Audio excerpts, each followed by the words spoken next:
বড় জেলা শহরের শিক্ষা প্রতিষ্ঠানে গণপরিবহন চালুর বিষয়ে একটি প্রাথমিক খসড়া প্রস্তাবও তৈরি করেছে মাধ্যমিক ও উচ্চ শিক্ষা অধিদপ্তর মাওসী। বৃহৎ জেলা শহরের শিক্ষা প্রতিষ্ঠানে গণপরিবহন ভিত্তিক যাতায়াত ব্যবস্থা প্রকল্প নামে এই প্রকল্প বাস্তবায়নে প্রাথমিক হিসাব অনুযায়ী প্রায় ১,৬০০ কোটি টাকা ব্যয় হতে পারে।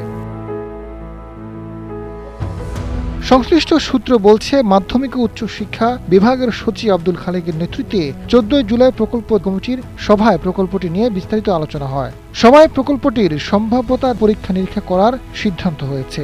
বিষয়টি প্রাথমিক পর্যায়ে রয়েছে, প্রকল্পটির সম্ভাব্যতা পরীক্ষা নিরীক্ষা চলছে।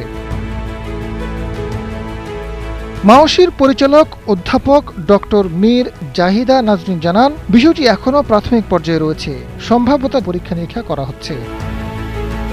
শিক্ষাবিদ ও যোগাযোগ বিশ্লেষকরা বলছেন, পরিকল্পিত গণপরিবহন ব্যবস্থা চালু হলে শিক্ষার্থীদের ব্যক্তিগত ও ভাড়ায় চালিত ছোট যানবাহনের উপর নির্ভরতা কমবে। এতে অভিভাবকদের পরিবহন ব্যয়ও কমবে, পাশাপাশি শিক্ষা প্রতিষ্ঠানের সামনে ও আশপাশের সড়কে যানবাহনের চাপ ও যানজট কমবে। একই সঙ্গে শিক্ষার্থীদের নিরাপত্তার বিষয়টিও নিশ্চিত হবে।